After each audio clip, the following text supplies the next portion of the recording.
Salam sehat sahabat, sahabat yang hebat, sahabat yang kuat, sahabat yang tetap semangat meskipun gagal ginjal dan cuci darah. Sahabat-sahabatku yang dikasihi oleh Tuhan, kita sepakat dan tetap bermufakat untuk menjalani pola hidup sehat. Sebab itulah wujud rasa syukur kita kepada Tuhan yang memberi kita kehidupan yang kedua dengan cuci darah untuk melakukan semua kebaikan. Semangat!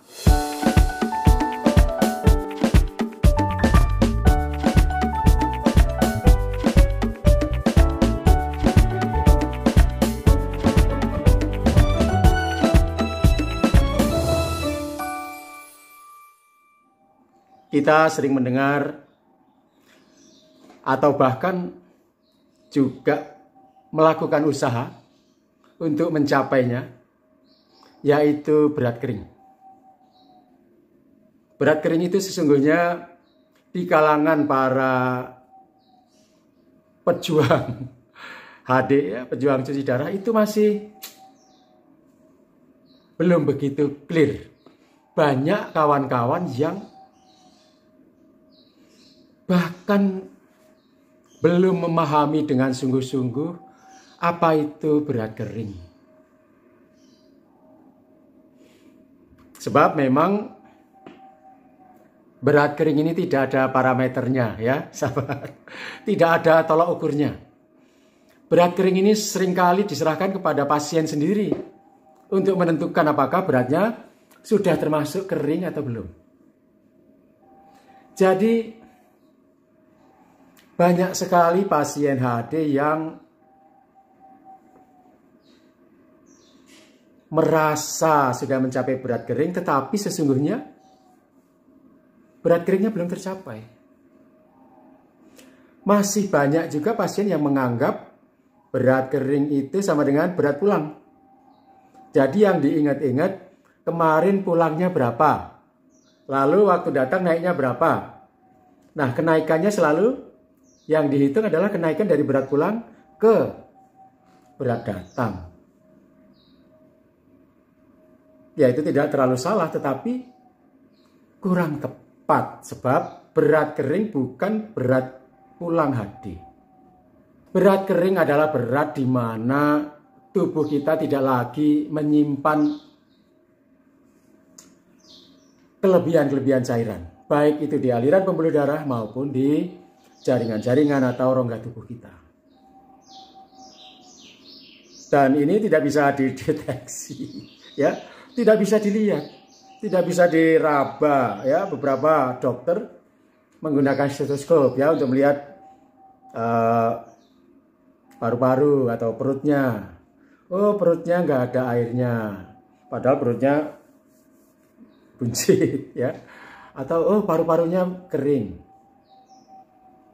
Itu salah satu yang bisa dilakukan, tetapi itu tidak akurat.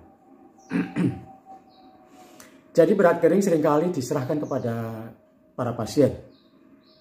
Ciri-ciri yang sering digunakan untuk menandai berat kering biasanya satu, tidak ada bengkak-bengkak, dipencet-pencet, kakinya juga dipencet, tidak bengkak, ya, dipencet tidak membekas. Lalu tidak sesak nafas, tidak wajahnya tidak bengkak, terutama di selaput mata, ya, ini paling gampang kelihatan. Lalu perutnya tidak buncit, atau sering juga ditandai dengan tidak batuk-batuk. Saat pagi, ya, tidak berdahak. Ada yang mengatakan kalau tidur terlentang, gini, ya, terlentang, tidak sesak. Itu tanda-tanda yang sering digunakan untuk menandai berat kering. Tetapi apakah tanda-tanda itu cukup? Kadang-kadang seseorang tidak bengkak, tidak sesak, tidur bisa terlentang, tapi sesungguhnya berat keringnya belum tercapai. Nah, Hal-hal seperti ini yang jika tidak diwaspadai dalam jangka panjang akan menimbulkan masalah. Untuk mencapai berat kering, saya selalu mengatakan tidak bisa jika kenaikan antar HD kita melebihi ketentuan yang saya sebutkan ini.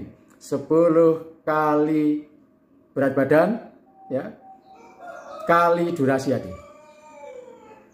Kalau penarikan atau kenaikan berat badan kita antar HD melebihi ketentuan tadi, akan sangat sulit bagi pasien HD mencapai berat kering. Ada pasien-pasien yang beratnya 40 kilo. Pasiennya kecil ya. HD-nya 4,5 jam. Naiknya selalu 3. Kadang-kadang naik 3 itu masih dianggap sedikit ya, atau naiknya 2,5. Tarik 3. Jika terus-menerus pasien dengan berat badan 40 naiknya selalu 3 atau selalu 2,5, ditarik selalu 3 atau 3,5, bisakah dia mencapai berat kering yang sesungguhnya? Saya katakan kemungkinannya kecil ya. Ya, dia hanya bisa mencapai HD kembali ke berat semula, berat sebelum HD atau berat HD yang lalu. Berat semula, berat pulang HD. Tapi bukan berat kering. Jadi sahabat-sahabatku, untuk mencapai berat kering, syarat nomor 1 yang harus dipenuhi adalah kenaikan berat badan antar HD, ya, penarikan atau UF goal saat HD tidak boleh melebihi 10 kali berat badan kering ya, kali durasi HD.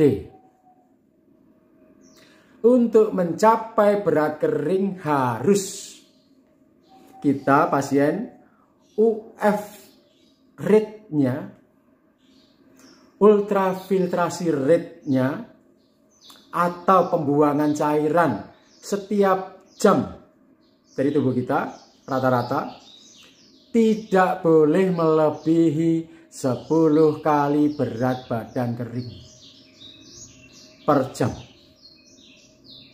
Itu syarat pertama yang harus dipenuhi. Jika itu tidak dipenuhi, maka berat kering yang kita percaya, yang kita yakini ya, adalah berat kering semu. Semu itu berat pulang, bukan berat kering ya. Saya mengalami itu cukup lama. Lama sekali. Dulu saya yakin sekali berat kering saya 73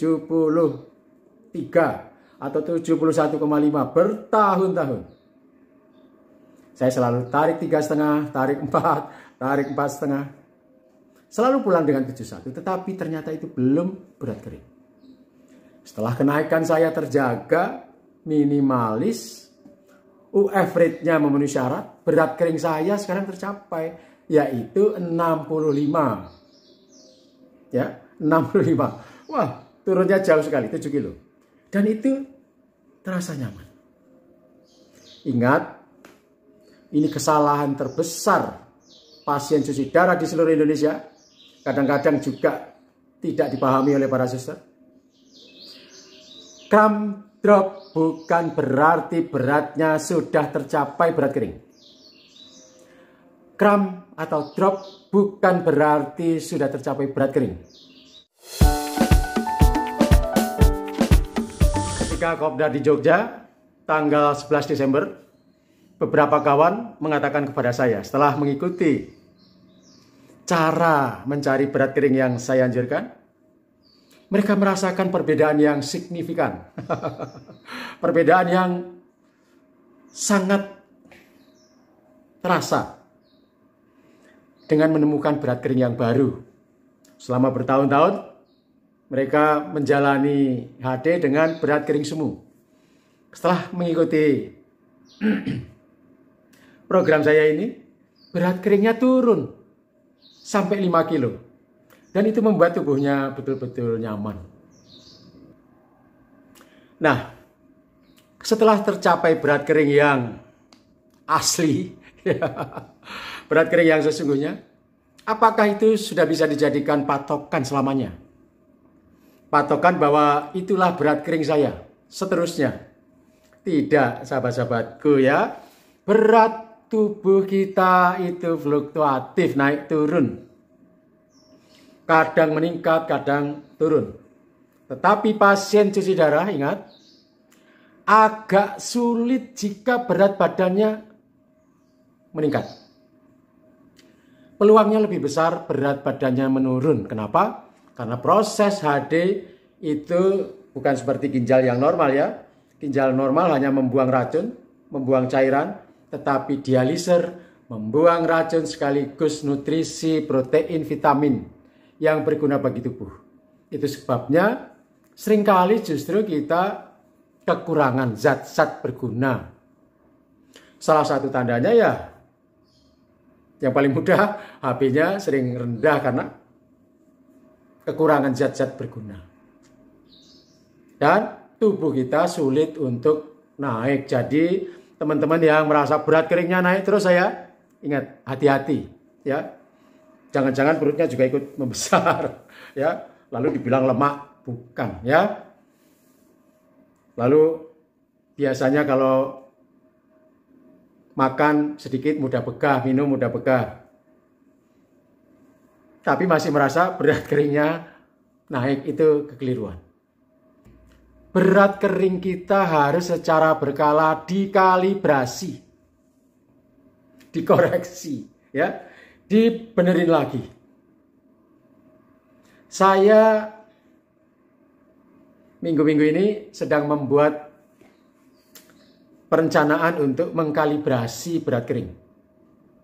Nah, ada syaratnya lagi kalau kita mau mengkalibrasi berat kering, yaitu naiknya harus sedikit. Kita tidak bisa menguji berat kering kita, ya, menurunkan atau mengalibrasi jika naiknya banyak. Tidak bisa.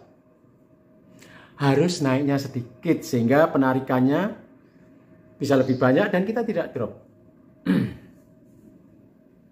Jadi saya usahakan naiknya maksimal 1 atau 1,2 atau di bawah 1, lalu ditarik lebih dari 1.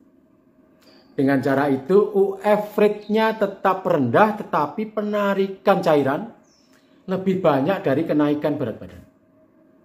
Ini cara kalibrasi. Jadi sahabat-sahabatku yang sudah menemukan berat kering asli, bukan berat kering semu ya, lakukan kalibrasi sekurang-kurangnya 3 atau 4 bulan sekali. Cek lagi, coba turunkan target berat badannya. Jangan-jangan berat badan kita sudah turun, ya.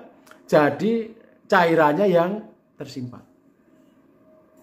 Kalibrasi berat kering adalah menguji apakah berat kering kita sudah turun. Bukan sebaliknya, apakah berat kering kita sudah naik. Itu bukan kalibrasi. Kalibrasi adalah menguji berat kering kita apakah sudah turun. Turunnya seberapa. Nah, menguji berat kering atau kalibrasi berat kering tidak bisa seketika. Jangan dari 60 ke 59. Jangan sekilo. Ya. Usahakan bertahap. Setiap pekan atau setiap HD. Naiknya sedikit-sedikit.